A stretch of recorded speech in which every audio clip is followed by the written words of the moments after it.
내일이 공휴일이죠. 토, 일, 월 3일 연휴라서 펜션, 리조트, 휴양림 예약으로 가득 찼다고 합니다.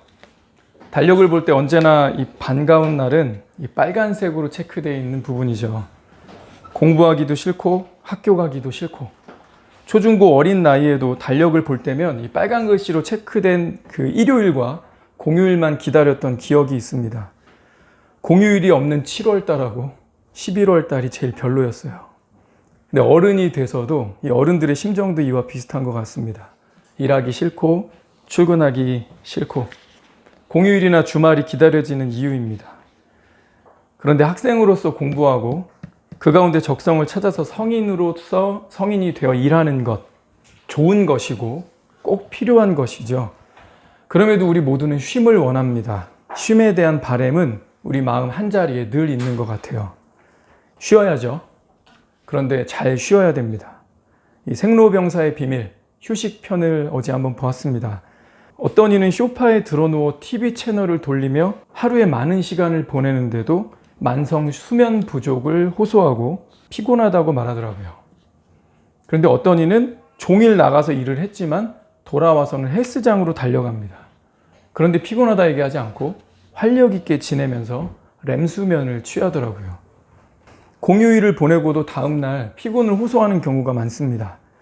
전문가들은 적극적인 쉼, 그리고 잘 쉬는 쉼에 대해서 말합니다. 그냥 일을 안 한다, 내일 출근을 안 한다, 집에 있는다, 이게 쉼이 아니라는 거죠. 오늘과 다음 주는 이 쉼과 안식에 대해서 말씀을 증거하겠습니다. 성경은 이 쉼의 시작을 창조주 하나님에게서 비롯됐다고 증거합니다. 창세기 2장, 천지와 만물이 다 이루어지니라. 하나님이 그가 하시던 일을 일곱째 날에 마치시니 그가 하시던 모든 일을 그치고 일곱째 날에 안식하시니라. 하나님이 그 일곱째 날을 복되게 하사 거룩하게 하셨으니 이는 하나님이 그 창조하시며 만드시던 모든 일을 마치시고 그날에 안식하셨음이라. 한 주가 왜 7일일까요? 한 주가 8일이나 10일이면 안 될까요? 그 답은 바로 여기 창세기 2장에 나와 있는 겁니다. 1장 31절에서 2장 4절로 붙이면 이 문맥과 흐름상 아무 문제가 없습니다. 이 창세기 1장은 첫째 날부터 6일째까지 하나님이 창조하신 순서를 기술을 하고요. 2장 4절에 이것이 천지가 창조될 때의 하늘과 땅의 내력이다. 하나님이 땅과 하늘을 만드시던 날에 어떻게 하셨는지 다시 한번 정리를 해주고 있어요. 그러면서 그 6일째 창조된 인간 창조를 클로즈업을 합니다. 자, 2장 1절에서 3절이 없어도 문제가 없다는 이유는 2장 1절에서 3절 외에 창세기에 안식이란 단어가 한 번도 안 나옵니다. 안식은 언제 나오냐면 출애굽기에 가서 하나님께서 모세를 통해서 이스라엘에게 법을 제정해 주실 때 그때 돼서야 등장을 해요. 이 말은 무슨 말이냐면 하나님이 2000년 동안 안식일을 명령하지 않으신 거예요. 신기하죠? 우린 그렇게 안식일 중요하게 여기고 십계명으로도 이해를 하고 있는데 실제 하나님이 창조하신 이후로 모세가 등장할 때까지 하나님은 인간에게 안식을 명령하시지 않으셨어요. 그래서 이건 간단한 그냥 삽입부예요. 7일째 얘기 안 해도 됩니다. 왜냐하면 2장 4절에 이것이 천지가 창조될 때의 이야기다 이렇게 가고 있잖아요. 천지가 창조될 때의 이야기는 1장에서 다 끝났습니다. 첫째 날부터 여섯째 날까지 어떻게 창조되었는지 스토리 쫙 1장에서 풀었잖아요. 바로 이게 하나님이 창조할 때의 내력이다 하고서 인간 창조로 가고 창세기 끝까지 가도 아무 문제가 없다는 거죠. 어차피 안식 얘기 안 할 거니까. 근데 하나님이 2장 1절에서 3절에 잠깐 삽입구처럼 하나님이 7일째 쉬셨다는 얘기를 일부러 여기다 넣으신 거예요. 이 이후로 2000년 동안 인간 누구도 안식일을 지키지 않는데 왜 그럴까요? 하나님이 인간에게 죄가 들어오기 전부터 일주일을 7일로 정하셨다라는 겁니다. 안식의 시작이 누구라는 거죠? 하나님이라고 하는 겁니다. 하나님께서 굳이 여기 2장에 하나님이 안식하신 날을 언급함으로써 복음이 들어가는 세계 역사는 달력에 한 주를 7일로 사용하고 있습니다. 세상 만물을 창조하신 창조주가 쉬었고 그 하나님께서 쉼을 명령하셨다는 거죠. 출애굽기 20장 10에서 11절입니다. 우리 함께 읽겠습니다. 일곱째 날은 내 하나님 여호와의 안식일인즉 너나 내 아들이나 내 딸이나 내 남종이나 내 여종이나 내 가축이나 내 문 안에 머무른 객이라도 아무 일도 하지 말라. 이는 엿새 동안에 나 여호와가 하늘과 땅과 바다와 그 가운데 모든 것을 만들고 일곱째 날에 쉬었음이라. 그러므로 나 여호와가 안식일을 복되게 하여 그날을 거룩하게 하였느니라. 안식일을 복되게 하여 그날을 거룩하게 하였다. 이거 어디서 본 것 같죠? 방금 전에 읽었던 창세기 2장입니다. 창세기 2장에 하나님께서 일곱째 날에 이 날을 복되게 하시고 거룩하게 하셨다 그랬죠. 근데 이렇게 말씀하시고 나서 창세기 한 번도 언급이 안 된다. 실제 인류 역사 2000년 가까이 안식일을 명령하지 않으셨고 인간들이 안식일을 지키지도 않았다. 안식일에 다시 한번 언급되면서 선택받은 백성에게 이것을 지킬 것을 이제 하나님이 명령으로 주십니다. 그래서 레위기 19장에 가보면 너희 각 사람은 부모를 경외하고 나의 안식일을 지키라. 나는 너희의 하나님 여호와니라. 하나님의 안식일인데 누가 지켜야 돼요? 하나님의 백성으로 선택받은 이스라엘이 이것을 지켜야 하는 겁니다. 오늘날 우리 사회는요, 주 5일 일하고 이틀을 쉬는 것을 제도로 정하고 있습니다. 주 5일제. 인권을 강조하면서 사람이 마땅히 사람으로서 쉬어야 한다라고 주장하고 있는데 이건 근래의 일입니다. 복음과 말씀이 없던 곳은 역사적으로 어디나 주 5일제, 주 6일제 이런 거 없었어요. 그냥 주 7일제였습니다. 노예들은 쉰 날이 아예 없었습니다. 자신의 노동력으로 자신의 존재 가치를 인정받기 때문이죠. 자유인이라고 해도 나라가 정해주는 휴일 개념 이런 거 없었습니다. 그냥 매일 일하기 바빴어요. 안식의 개념도 없었고 안식하고 싶어 하지도 않았습니다. 쉬면 굶으니까 내가 내 가족들이. 그런데 복음으로 헌신된 크리스천들이 이 목숨을 내걸고 온 땅에 퍼져서 이 복음을 증거하면서 이 사람들의 마음에 성경적 개념의 안식이 들어가기 시작을 했어요. 그리고 그런 사람들이 많아지면서 쉬는 날이 점차 보장받게 된 겁니다. 7일 중에 6일은 힘써 일하고 하루는 주님 안에서 일하지 않고 안식하면서 평안과 쉼을 누리라는 이 복음적 메시지가 세계 각지로 퍼져서 오늘에 이르렀다는 거죠. 사람들 가만 내비두면 쉴까요? 복음이 없는 자영업자들 보십시오. 쉬지 않습니다. 주중에 일했지만 주말이 대목이다. 일해야죠. 돈이 된다 싶으면 사람들 쉬지 않습니다. 어른만 그런가요? 학생들도요, 성적 올릴 수 있다 싶으면 주말에도 학원 가고 과외시킵니다. 쉬지 않습니다. 예상치 못한 사건, 사고로 인해서 지출과 손해가 우리 인생에 발생한다. 재물에 대한 걱정, 내일에 대한 염려로 우리 마음과 몸이 사실상 쉬지 못한다는 것을 하나님이 잘 아십니다. 그래서 하나님이 친히 쉬시는 모범을 보여주셨고 그리고 명령으로까지 쉼을 내리신 거죠. 누가 먼저 했느냐? 명령으로 그 일이 주어졌느냐? 이거 대단히 중요합니다. 그 먼저 한 사람이 이 모퉁이 돌, 이 시작점이 돼서 다른 사람이 그거 할 때 기준이 되는 거죠. 누가 그러래? A가 먼저 그러던데? A는 되고 나는 안 돼? 왜? 사람들이 이렇게 나오잖아요. 누가 먼저 했느냐? 누가 시작했느냐? 이게 되게 중요합니다. 교회에서도 A가 이거 했는데 B나 C가 그거 하려고 하면 그거 왜 하세요? 그거 안 돼요. 라고 하면 A부터 처벌하고 오세요. 이렇게 말하죠. A는 되고 나는 왜 안 돼요? 사람들이 이렇게 나오거든요. 누가 시작했느냐? 이거 되게 중요하고요. 그리고 그것이 공식적인 지침 명령으로 내려진다면 이제 A가 했냐, B가 했냐, C가 했냐, 누가 먼저 했냐도 크게 의미가 없습니다. 행정명령으로 내려왔기 때문에 법으로 보장을 받는 거죠. 이게 바로 안식 개념인데 이걸 하나님이 하셨다는 거죠. 하나님 쉬실 필요 있습니까? 하나님이 창세기 2장에 본인이 안식하셨다라고 기록을 하셨지만 성경 줄구장창 친구야 어디를 읽어봐도 하나님이 피곤하시다, 노곤하시다, 잠시 눈을 붙이신다, 지치신다 이런 표현이 없어요. 오히려 반대로 피곤하지 않고 지치지 않으신다. 그분은 주무시지 않는다 이야기가 성경 여기저기에 나옵니다. 근데 하나님이 친히 쉬셨어요. 모범을 보이신 거죠. 그리고 하나님이 친히 명령하셨어요. 내가 명령했으니 쉬어라. 오히려 쉬지 않으면 네가 내 명령에 정면으로 대드는 거다. 이만큼 강력하게 하나님께서 안식에 대한 모범을 보이신 뿐만 아니라 우리에게 쉬라고 명령을 하십니다. 쉼에 대한 설교를 하는데 설교가 길면 우리 마음이 쉼이 안 되죠. 그래서 오늘 우리 설교는 굉장히 쉬워요. 벌써 2개 했어요. 마지막 하나만 하면 돼요. 오늘 진짜 쉼이 될 것 같죠? 자, 우리 3번째 같이 제목 읽어봅시다. 시작. 진정한 안식은 그리스도께만 찾을 수 있다. 그리스도께만 찾을 수 있다. 하나님께서 우리에게 쉼에 대한 모범을 보여주셨고 친히 이 쉼에 대해서 강력하게 명령을 주셨습니다. 그럼 우리가 쉬어야 되는데 이 쉼, 진정한 안식 어디서부터 찾을 수 있는가? 오늘 본문이죠. 마태복음 11장 28절입니다. 수고하고 무거운 짐진 자들아 다 내게로 오라. 내가 너희를 쉬게 하리라. 나는 마음이 온유하고 겸손하니 나의 멍에를 메고 내게 배우라. 그리하면 너희 마음이 쉼을 얻으리니. 빌립보서 4장 6, 7절 함께 읽습니다. 시작. 아무것도 염려하지 말고 오직 모든 일에 기도와 간구로 너희 구할 것을 감사함으로 하나님께 아뢰라.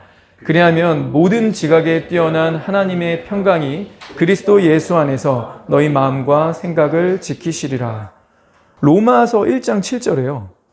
로마에서 하나님의 사랑하심을 받고 성도로 부르심을 받은 모든 자에게 하나님 우리 아버지와 주 예수 그리스도로부터 은혜와 평강이 있기를 원하노라. 하나님 우리 아버지와 주 예수 그리스도로부터 은혜와 평강이 있기를 원하노라. 자, 이게 로마서죠. 자, 로마서 뒤에 뭐 있나요? 고린도전서, 그 뒤에 고린도후서, 그리고 갈에필골, 그 다음에 살전, 사루, 딤전, 디무, დიდ몬까지. 자, 사도 바울이 기록한 이 13권의 서신서 시작이 다 똑같습니다. 하나님 우리 아버지와 주 예수 그리스도로부터 은혜와 평강이 있길 바란다. 13권의 편지를 쓰면서 받는 교회들, 이 수신자들에게 은혜와 평강이 누구로부터 오느냐? 아버지 하나님, 그리고 그 아들 예수 그리스도로부터 온다. 그리고 그 앞에 읽었던 본문 마태복음 11장이나 이 빌립보서 4장이나 다 무엇을 얘기하고 있냐면 하나님의 평강이 너희 마음과 생각을 지키신다. 너희에게 쉼을 준다. 나한테 와라. 내가 너희를 쉬게 하겠다. 그러면서 계속 똑같은 요구를 하고 계시죠. 나에게 와라. 나에게 아뢰라. 예수 그리스도 안에서 은혜와 평강이 있다. 이걸 13번이나 반복을 한 거예요.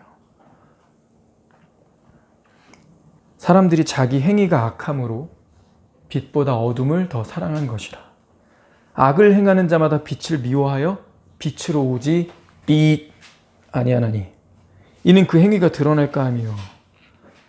자, 자기 행위가 악하니까 이 빛보다 어둠을 더 사랑했다. 악을 행하는 자들은 빛으로 오지 않는다. 빛을 미워한다. 왜? 빛으로 오면 자기 악한 행위가 드러날까 봐. 자, 악한 행위가 드러나면 어떻게 되는데요? 우리 마음이 수치심을 느낍니다. 수치심 느끼는 게 너무 싫어서 차라리 모르쇠로 일관하는 거죠. 그냥 철벽을 치는 거죠. 그냥 대면하면서 모른 척하고 그냥 구렁이 담는 그냥 지나가려고 하는 거죠. 삼자대면하고 정확하게 사실 여부 따져서 누가 거짓말했는지 누가 실수한 건지 누구에게 과실인지 따지면 너였네. 이제 인정하지? 이렇게 되면 인정할까요? 아, 나였구나. 이럴까요? 아니요. 사람은 수치심을 죽기보다 싫어합니다. 그래서 아담이 선악과 먹고 나서 제일 먼저 뭐 했어요? 가렸죠. 자기가 대놓고 하나님이 명령하신 딱 한 가지 명령을 어겼다는 걸 알았는데 그때 괴롭기보다 제일 먼저 뭐예요? 가리는 거예요. 인간은 자신의 죄가 드러나는 거 싫어합니다. 근데 사람들이 이 말씀을 암송했든 말든 이 말씀을 알든 모르든 본능적으로 죄를 짓거나 거짓말하는 사람들은 빛 가운데 하나님 앞으로 나오질 않는 것 같습니다. 마치 저런 거죠. 신호 위반한 사람이 불법 유턴한 사람이 불법 유턴하면서 경찰이 있었으면 좋겠다. 이런 사람 아무도 없죠. 경찰은 어떤 이미지예요? 수치심. 딱지 끊으면 벌금도 내죠. 그래서 우리 인식 속에 뭐가 됐든 내가 사는 날 동안 경찰서 가는 일은 피해야겠다. 우린 이런 생각 가지고 삽니다. 그런데 많은 사람들이요, 하나님을 바로 이 경찰 이미지 혹은 검사 이미지로 가지고 있습니다. 죄인들 열심히 잡으러 다니는 경찰 이미지, 그리고 죄를 정죄해서 형벌, 징역 몇 년, 뭐 벌금 몇 백만 원, 이렇게 그 형벌을 구형하는 검사 이미지로 갖고 있다는 거죠. 혹시 여러분도 그러지 않습니까? 하나님 어떤 이미지예요? 신학과 교리가 중요한 게 아니라 어떤 사람에게 하나님 하면 제일 먼저 떠오르는 그 이미지가 그 사람의 삶에 실제로 영향을 미친다 했습니다. 여러분에게 하나님 이미지 어떤 이미지입니까? 경찰 이미지, 검사 이미지, 이건 우리가 속고 있는 겁니다. 진짜 검사는 마귀입니다. 이게 얼마나 악랄하고 못된 자인지 실컷 평생 동안 우리를 속여가지고 같이 죄 짓자고, 야 이거 재밌다고, 괜찮지 않냐고, 너 어제도 그러지 않았냐고 얼르고 달래면서 계속 죄 짓도록 유도하고, 유혹은 유혹대로 실컷 다 해놓고서 심판날 딱 가면 뭐합니까? 갑자기 시커먼 검사복 입고 나타나서 우리의 죄를 다 까발리고 죄에 대한 형벌을 구형합니다. 하나님 공의로우신 분이죠? 하나님 직접 말씀하신 거 세계 만국어로 다 번역도 되어 있거든요. 여기 뭐라고 써있냐면 죄의 삭은 사망이다. 눈으로 지은 죄, 마음으로 지은 죄, 행동으로 지은 죄, 그리고 단 하나라도 홀이라도 남김없이 다 갚지 아니하면 결단코 나오지 못하리라. 주님이 그러셨잖아요. 자, 공의로우신 하나님, 당신이 말씀하신 것에 근거해서 얘 보세요, 얘. 쓰레기도 이런 쓰레기가 없네. 지옥 맞죠? 자, 데리고 갑니다. 이거 누가 하는 역할이죠? 예수님 이 역할 아니에요. 이거 마귀가 하는 겁니다. 존재도 시커멓고 마음도 시커먼데 심판날에 시커먼 옷 입고 나와가지고 우리의 죄를 까발리고 죄에 대해서 형벌을 구형하는 거, 이 검사 이미지, 마귀입니다. 근데 그 검사 이미지를 누구한테 덮어씌우게 한 거예요? 하나님한테 덮어씌운 거죠. 우리를 속여서 말입니다. 경찰 이미지는 또 어떻습니까? 딱지 끊어서 벌점 받아가지고 기분 나쁘죠. 벌금 내니까 너무 아깝습니다. 나만 위반했어 막 이런 생각 들면서 경찰이 미워지죠. 그런데 우리가 하나님께 갖고 있는 이 경찰 이미지도 오해죠. 하나님은요, 죄는 내가 졌는데 벌금을 하나님이 내셨죠. 그게 우리가 믿고 있는 이 복음 아닙니까? 내가 당할 치욕과 수치심, 부끄러움 누가 당하셨어요? 예수님이 친히 당하셨어요. 그러니 경찰 이미지가 예수 그리스도 하나님의 이미지다? 이건 역시 거짓말인 거죠. 경찰은 딱지 끊고 나 몰라라고 우린 경찰서 가면 수치심만 왕창 당하고 벌금 내고 조서 꾸미고 그냥 집에 오면 남이죠. 하나님이 그런 이미지입니까? 우리의 죄에 대한 것은 하나님이 지적을 하시죠. 죄가 무엇인지 기준을 우리에게 주셨으니까 말씀을 읽다 보면 이게 죄구나라는 거 각성할 수 있도록 우리에게 법을 알려주세요. 근데 그걸 법을 따르면 그 위반한 게 나라네. 그래서 우리가 출두해야 돼요. 경찰서. 하나님 앞에 하나님의 법정, 하나님의 심판대 앞에 섭니다. 근데 거기서 끝이 아니죠. 하나님의 자녀, 믿음으로 하나님의 자녀가 된 사람들에게 있어서는 대속의 은혜가 있지 않습니까? 그러니 구원받은 사람들에게 있어서 경찰 이미지는 거짓입니다. 왜? 딱지 대신 끊으시고 욕도 대신 먹으시고 벌금 결국 그분이 내시고 책임 누가 주세요? 그분이 주시고 회복시키시는 것도 주님이신데 어떻게 예수 그리스도가 경찰 이미지입니까? 그분은 나의 아버지고요. 나를 열렬히 사랑하시는 배우자입니다. 나를 사랑하는 그리스도, 나의 필요를 알고 나의 필요를 친히 채우시고 돌보시는 아버지, 그 안에서만 우리는 참된 안식을 누릴 수 있습니다. 요한복음 15장 5절에요. 나는 포도나무요 너희는 가지라. 그가 내 안에 내가 그 안에 거하면 사람이 열매를 많이 맺나니 나를 떠나서는 너희가 아무것도 할 수 없음이라. 자, 여기서 나를 떠나면 아무것도 할 수 없다. 아무것도 되지 않는다. 이 아무것 안에 쉼, 안식, 레스트 이거 들어갑니까? 예, 말씀에 따르면 들어가는 거예요. 우리가 하나님 없이 출근 안 한다, 일 안 한다, 나 종일 집에 있는다, 그러니 나는 쉰다. 그런데 다음날 출근하기 싫어 죽겠어요. 아침에 일어나는 거 죽겠어요. 일 좀 안 하고 싶어요. 왜 그럴까요? 쉼이 되지 않았기 때문입니다. 우리가 쉼이라는 이미지 떠오르면 잠을 제일 많이 떠오른다고들 하는데 잠을 많이 자도요, 피곤하고요. 잠을 자려고 누웠는데도 잠이 안 오는 불면증에 시달려요. 왜 그럴까요? 죄가 있으면, 하나님이 주시는 진정한 평강이 없으면 그렇다는 거죠. 내가 아내한테 옷도 사주고 귀금속도 사주고 잘해줍니다. 근데 뒷구멍으로 불륜을 행하고 있어요. 이 사람 내 선물 받고 기뻐하는 아내 보면서 마음이 평강이 있을까요? 여보, 그 비싼 거야. 얼마짜리인지 알아? 야, 그거 구하기도 힘든 거야. 내가 그거 어떻게 구했는데. 예뻐? 한번 걸어봐. 좋지. 잘 어울리네. 사진 좀 한번 찍을까? 체크체크. 그 다음에 문자 온 거 패턴 딱 가리고 있어. 왜? 제3의 그녀거든. 내 앞에서 웃고 있는 그녀를 보면서 내 마음에 평강이 있을까요? 이거 딱 걸리면, 위자료 달라고 하고 이혼 소송하면 어떻게 해야 내가 돈을 뒤로 숨겨놓을 수 있을까? 이 생각하면서 마음에 평강이 있을까요? 아니죠. 우린 압니다. 그 불안함, 평강 없어요. 그럼 잠도 안 오고요. 자도 피곤합니다. 늘 이 생각과 의식 속에 우울증 걸린 사람, 죄로 인해서 죄책감 때문에 꽉 눌려있는 심리적 압박을 받고 있는 사람이 어떻게 평강을 하겠습니까? 가서 자복하고 미안하다, 잘못했다, 야기하고 이런 일이 있었고 내가 이만큼만 했는데 내 과실이다. 용서받을 자격 없지만 용서해 준다면 나 정말 이제 당신에게 잘하겠다. 용서하고 용서받을 수 있는 관계라면 그 안에서 참된 안식이 있는 거죠. 하나님이 친히 쉬셨습니다. 그리고 우리에게 쉼을 명령하셨어요. 그리고 뭐라고 말씀하세요? 그 진짜 쉼은 나에게서만 찾을 수 있다. 내가 진정한 안식처다. 내게로 와라. 내가 너에게 쉼을 주겠다라고 말씀하시는 겁니다. 같은 빌립보서 4장 9절에요. 너희는 내게 배우고 받고 듣고 본 바를 행하라. 그리하면 평강의 하나님이 너희와 함께 계시리라. 아까 7절에 뭐라 그랬어요? 하나님이 그리스도 안에서 하나님의 평강, 하나님의 평강이 너희 마음과 생각을 지키시리라. 근데 바로 다음 절에 평강의 하나님이 너희와 함께 하시리라. 맥락이 똑같죠? 근데 여기 달라진 게 하나 있다면요. 행하라입니다. 그리스도 안에서 행하는 겁니다. 7절에는, 6, 7절에는 하나님께 나아와서 하나님께 고백하고 내 죄를 자백했습니다. 그랬더니 하나님의 평강이 내 안에 들어왔어요. 자, 근데 하나님께 용서를 구하고 내 죄를 자백하고 하나님께 도움을 요청했을 때 하나님의 평강이 왔는데 그 다음에 나 용서 구했어. 나 고해성사 했어. 천주교처럼. 나 고해성사 했으니까 나 죄는 십자가에 묻었어. 이제 끝. 다시 깨끗해졌으니까 이제 다시 죄를 짓자. 이런 평강 없는 거죠. 왜냐하면 그건 회개가 아니라 하나님이 이용해 먹은 거니까. 생각해 봅시다. 예수 그리스도가 오물통입니까? 내 똥오줌 받는 오물통이에요? 실컷 죄는 내가 짓고 내 마음 불편하니까 이거 하나 받으시오 하고서 오물통에다가 내 죄만 실컷 고해성사하고 이제 오물 다 갖다 버렸으니 깨끗해졌네. 다시 쌓자. 가당키나 합니까?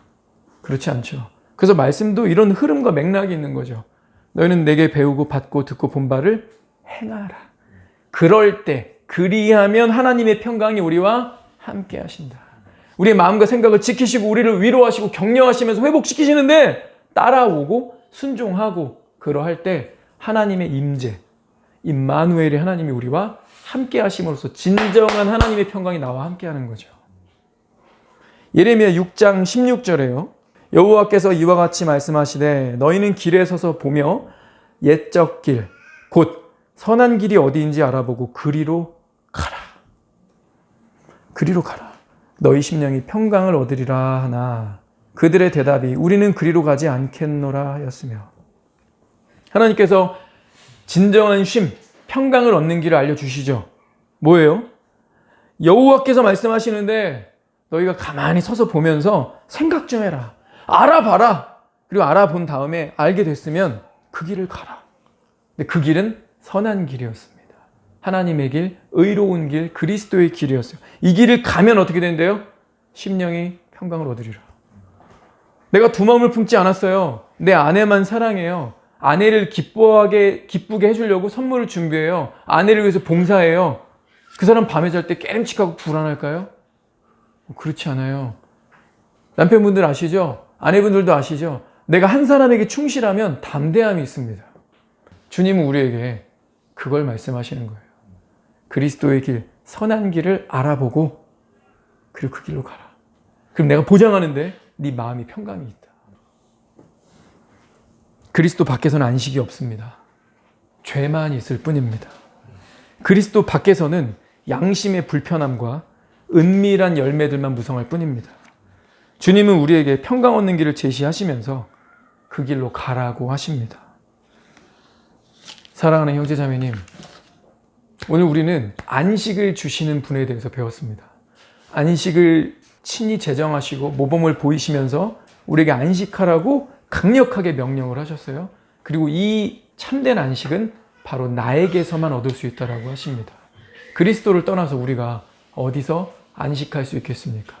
그리스도 없이 그저 집에만 종일 있는데 한 3일 동안 출근 안 하는데 이상하게 4일째 되는 날 출근하면서 괴로웠다면, 출근하는 게 너무 싫었다면 충전이 안 된 거예요.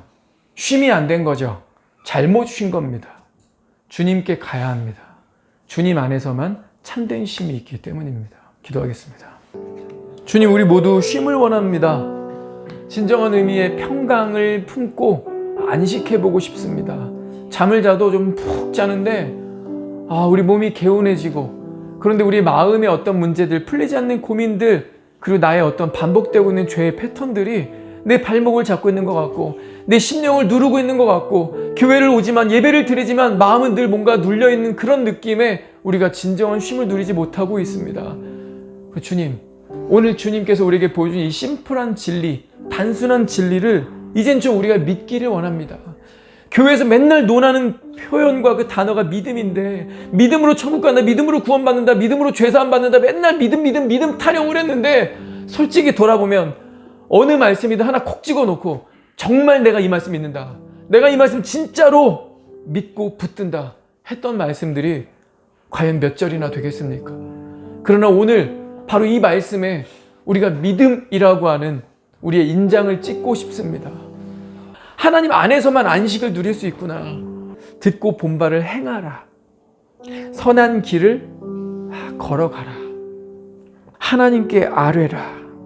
그렇구나. 이 안에서만 하나님의 평강, 그리스도 예수 안에서 하나님의 평강이 내 마음과 생각을 지키시고 내 마음에 내 심령이 평강을 얻으리라.